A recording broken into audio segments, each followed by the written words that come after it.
Coming up on the Angus Report, the latest herd inventory report and what it means for cattlemen. We have what to watch for in Washington in the year ahead. A South Dakota Angus breeder offers suggestions for young people getting started in the cattle business.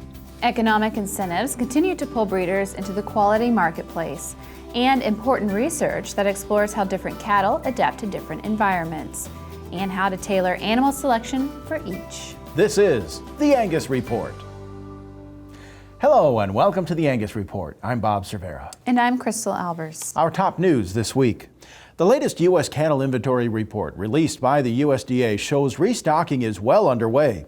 That's no surprise for most watchers of beef herd trends, but it did shed light on some feeder cattle supplies, according to Darrell Peel of Oklahoma State University. Cattle producers have increased the number of cows in the country by about 1 million head, with 3.5% increase from revised 2015 figures, and all signs indicate continued herd expansion despite recently bumpy markets. For the all U.S. numbers, all cattle and calves was up 3.2%. The beef replacement heifers were up a 3.3% after a large increase the year before. So we're still in herd expansion more than likely, and that's to be expected as well. The number of cattle on feed was just slightly above a year ago's level, which is kind of consistent with the monthly reports we've been getting. And the other thing is the 2015 calf crop was up about 2.3% in this report. We know that we're going to add more numbers in 2016 as well. We'll see a slightly bigger calf crop. This report, if there is a surprise in it, it sort of suggests we have a little bit bigger supply of feeder cattle out in the country. And that may pressure the market a little bit here in terms of a little bit bigger feeder supply ahead of us in the first part of 2016. With the 2016 political calendar in full swing, it's bound to be an interesting year for cattlemen with an eye on Washington. An election year can spell a stalemate on many legislative and regulatory issues, but cattle producers can keep an eye on several key policy issues, according to Colin Woodall of the National Cattlemen's Beef Association. Not only are we electing a president, but we're electing 34 of the 100 U.S. senators and all 435 House members. One of our top priorities is going to be the Trans-Pacific Partnership, TPP, because the deal was concluded in October of 2015, and now here in 2016, Congress has to ratify that deal. They have to pass it. And for the cattle industry, it allows us more market access into Japan. Japan has been a top market for us, but unfortunately we've had a 38.5% tax, basically a tariff that we've had to deal with. The TPP is going to take that down to 9% on most cuts and down to 0% on cuts such as the beef tongue. And then watching out on the regulatory front, continuing our effort not only on waters of the United States, but any other rules and regulations that could come out from EPA. Waters of the United States is a complicated issue. As I said, they also have the opportunity to come in and try to defund enforcement as we look at the next fiscal year. But also we have our lawsuits going on, and right now there is a judicial stay in place that prevents enforcement, and that will help us as we continue to try to protect ourselves, because ultimately we do believe the courts will finally decide the waters of the United States issue. Starting any business is often a challenging proposition, especially in the cattle industry, where equity is a big part of the equation. Brandon Peterson, a South Dakota Angus rancher, offers the following tips for young people who have a passion for raising cattle but need help getting started.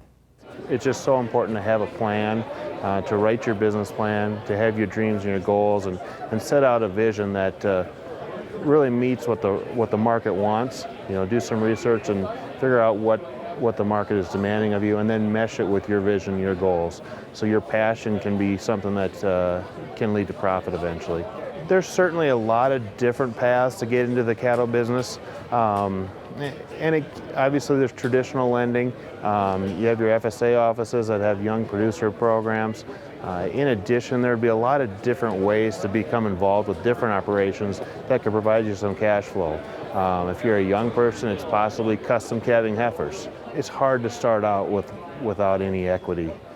So that really tempers your growth.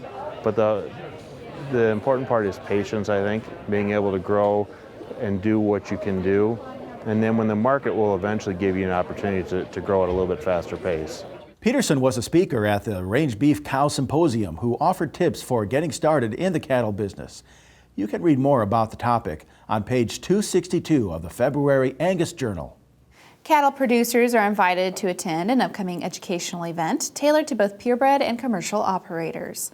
The American Angus Association and Washington State University will host a Cattlemen's Boot Camp April 15th through 16th at the Benton County Fairgrounds in Kennewick, Washington. The Angus Foundation funds the Cattlemen's Boot Camp series, which features a day and a half of educational speakers and hands-on activities to help improve herd operations.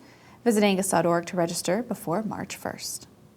We go now to Jenna McCrell for all the news you need to know this week in the Angus business. Thanks, Crystal. The February issues of the Angus Journal and Angus Beef Bulletin are now available online on the media company's new website at angus.media. This month, the Angus Journal features a number of informative articles ranging from pasture management to marketing, herd health to synchronization protocols, and entering the business to succession planning. If you're a print subscriber to the magazine, then you can access the digital Angus Journal online as well. And on the homepage of angus.media, you can flip through the latest issue of the Angus Beef Bulletin, which is targeted toward commercial producers and provides a variety of educational content, including stories from the recent Cattle Industry Convention in San Diego, California. It's all online at angus.media. And it's a busy time of year for association regional managers who are traveling cattle country, attending sales and events. If you're looking for a new herd sire or wanting to see what type of genetics are selling this season, take a look at sale books online at angus.media. You can browse upcoming sales, search for cattle based on certain performance criteria, and view sale reports and averages from Angus sales across the country. And that's what you need to know this week in the Angus business. Thanks, Jenna. When the Angus Report returns, economic drivers for quality remain. How cattlemen target the certified Angus beef brand. And important research that could assist producers in selecting the best cattle to fit their environment. Visit angus.org to continue watching this episode of the Angus Report. The Angus Report is brought to you by Merck Animal Health. Why not prevent respiratory disease before it steals from your bottom line? Vista Once protects your calves with the most complete respiratory disease coverage available. And Vision Blackleg vaccines can add 14 pounds per calf at weaning. Contact your veterinarian or animal health supplier today. Your herd, your business, your family. You've always protected what matters most, so you know how important vaccinations are for healthy cattle. And with Vista Vaccines from Merck Animal Health, you know you're covered. No other vaccine works like Vista. Only Vista gives you complete dual-action pneumonia protection and complete one-dose fetal protection for the entire pregnancy. Protect what matters most. Talk to your veterinarian or animal health supplier about Vista. A favorite time of the year is calving season, but along with that special time are dangers, extra stress, and increased labor. Safety Zone Calf Catchers is all about safety and making processing new calves easier. Designed for ATVs or UTVs, one person can do the job and never be threatened by the protective mother cow. Make this and every calving season safer and easier with Safety Zone Calf Catchers. Watch videos and customer testimonials or order yours today at safetyzonecalfcatchers.com. Immediate shipping available. Did you know that 76% of millennials say they like to cook?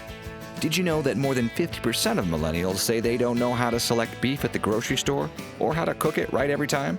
Did you know 52% of millennials say they would rather go to a food festival than a music festival? While you're focused on managing your beef business, your Beef Checkoff is providing information that millennials need to make every beef eating experience a positive one. Get to know your checkoff at mybeefcheckoff.com. Briarwood Farms brings class and carcass to their 2016 sale March 20th in Butler, Missouri. Bid on the yearling granddaughter of 2012 Foundation female Sid Jin Buena 9511. Or set your sights on bulls with hard as brick data to back them up. Powerful and productive cow-calf pairs are ready to lay the foundation in your herd. Join us at 1 p.m. March 20th at Briarwood Farms or view the sale online. Every bull buyer is entered for a chance to win a commercial heifer. Visit us on Facebook or BriarwoodFarms.com for more info. Briarwood Farms, genetics built for the long haul.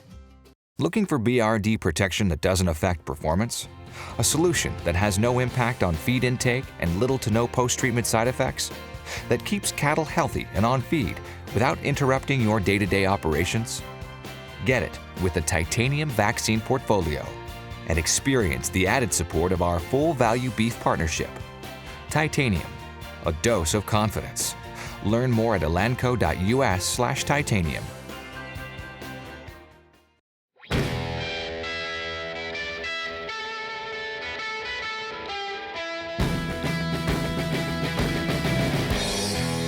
I use an AI service to increase the genetic potential of my herd. We're using top-notch bulls. There's no way I could afford to go buy the bulls that I'm using now without AI.